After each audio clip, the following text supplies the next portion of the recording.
First up, President Trump is making a major move on crime, signing an order to send the National Guard to Memphis. This is a huge federal intervention aimed at cracking down on escalating crime rates, and we've got all the details on what this means for the city and its residents.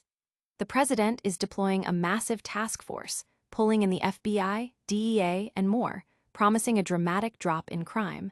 But is this the right approach? Then, we're diving into the high-stakes political drama in Washington.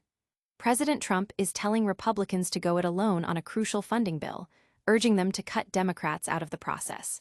This is happening with a government shutdown looming, and Senate Minority Leader Chuck Schumer is firing back, warning that this partisan push makes a shutdown all the more likely. We'll break down the intense standoff and who's really holding the purse strings. Next, a stunning legal battle is unfolding that could shake up the Federal Reserve. An appeals court has just rejected President Trump's bid to fire Fed Governor Lisa Cook. Trump wanted her out over allegations he deemed cause for dismissal, but the court has stepped in, at least for now, keeping Cook on the board just as a critical monetary policy meeting kicks off. This ruling has massive implications for the Fed's independence. And finally, we're revisiting that crucial appeals court ruling on Lisa Cook, digging deeper into why this decision is so significant for the Federal Reserve's future and its independence from political pressure.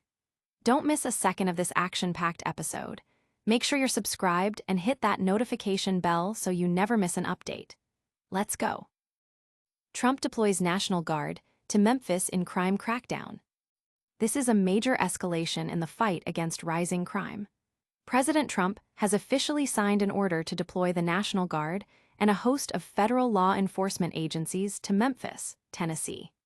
This aggressive new initiative, spearheaded by the president himself, aims to tackle what he calls a deeply troubled city by establishing a dedicated task force. Agencies like the FBI, ATF, DEA, ICE, Homeland Security Investigations, and the U.S. Marshals are all being mobilized, signaling a full-scale federal intervention. President Trump expressed confidence that this operation, modeled after similar efforts in Washington, D.C., will lead to a dramatic and rapid decrease in crime rates, potentially within weeks. Tennessee Governor Bill Lee, who was present for the memo signing, echoed this optimism, stating his eagerness to see Memphis made safe again. However, this move also raises questions, especially as Memphis Police Chief C.J. Davis recently reported historic reductions in crime. We'll explore the full scope of this federal crackdown and what it means for Memphis. This unprecedented federal intervention in a U.S. city is already sparking heated debate about its effectiveness and the balance of power. Meanwhile, another major political battle is brewing in Washington over government funding. Government shutdown looms as Trump demands GOP go it alone. Washington is on the brink of a government shutdown, and President Donald Trump is fanning the flames. He's issued a direct challenge to Republicans, urging them to craft a funding bill without any input from Democrats. This ultimatum comes just as Congress faces a critical September 30th deadline to pass legislation or risk shutting down federal operations. Senate Minority Leader Chuck Schumer has strongly condemned Trump's stance, labeling it a direct path to a shutdown and holding the president responsible. Schumer insists on bipartisan negotiations to address key issues, while Trump argues that Republicans possess sufficient votes on their own. Senate Majority Leader John Thune is attempting to pass a short-term funding bill to buy more time, but faces opposition not only from Democrats, but also from within his own party, with several conservative House Republicans expressing firm opposition to any continuing resolution that doesn't align with their fiscal priorities. This political chess match could have significant consequences for government services and the economy. The nation watches anxiously as this high-stakes negotiation unfolds, with the potential for a shutdown casting a long shadow over Capitol Hill.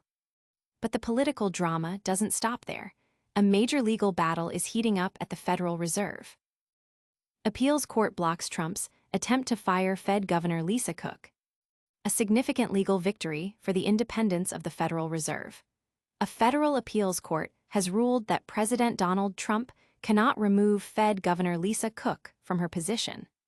This emergency decision came just hours before the Fed's crucial monetary policy meeting, temporarily halting Trump's unprecedented attempt to oust a central bank governor. Trump had sought to fire Cook, a Biden appointee and the first black woman on the Fed's board, citing allegations of mortgage fraud as sufficient cause for dismissal. However, the court, in a split decision, found that Cook was removed without due process and that Trump's administration failed to provide her with adequate notice or an opportunity to respond to the allegations. Judges Bradley Garcia and Michelle Childs emphasized that the Federal Reserve Act requires cause for removal, and the administration did not meet this standard. This ruling is a major blow to Trump's efforts to exert control over the Fed and its economic policies, particularly his repeated calls for lower interest rates. The decision preserves the Fed's operational independence, a cornerstone of its credibility with domestic and international investors. This legal battle highlights the ongoing tension between the White House and the Federal Reserve, raising critical questions about the central bank's autonomy. And speaking of federal actions, President Trump is also making waves with a major crime crackdown in Memphis. Trump cannot fire Fed Governor Lisa Cook before key interest rate vote, court rules. In a pivotal moment for the Federal Reserve's independence, a federal appeals court has delivered a decisive ruling. President Donald Trump cannot fire Fed Governor Lisa Cook before the Federal Open Market Committee votes on interest rates. This critical decision ensures Cook, a Biden appointee, can participate in the vital two-day policy meeting kicking off Tuesday. Trump's administration had filed an emergency request to halt a lower court's decision blocking Cook's removal, but the appellate court denied their bid, citing stringent requirements not met. Trump had moved to fire Cook in late August, alleging mortgage fraud, a move unprecedented in the Fed's 111-year history, and one that underscored Trump's desire for lower interest rates and his disregard for the central bank's autonomy. He has frequently criticized Fed Chair Jerome Powell for maintaining higher rates. Cook had sued to block her dismissal, denying the fraud allegations. Judges Michelle Childs and Bradley Garcia, both Biden appointees, sided against Trump's request for a stay, agreeing with the lower court that the president's action likely violated the Constitution's due process clause. Judge Gregory Katz's, a Trump appointee, dissented, arguing the government's position should have prevailed. This ruling preserves the status quo at a crucial time for economic policy decisions. This legal victory for Lisa Cook reinforces the principle of an independent Federal Reserve, a concept vital for economic stability and investor confidence. Now, let's quickly recap all the top stories you need to know today. And that's a wrap on today's top stories. We saw President Trump deploy the National Guard to Memphis to combat crime, a major political showdown in Washington over a government funding bill with President Trump telling Republicans to go it alone, and a crucial appeals court ruling blocking President Trump from firing Fed Governor Lisa Cook right before a key policy meeting. What a packed show.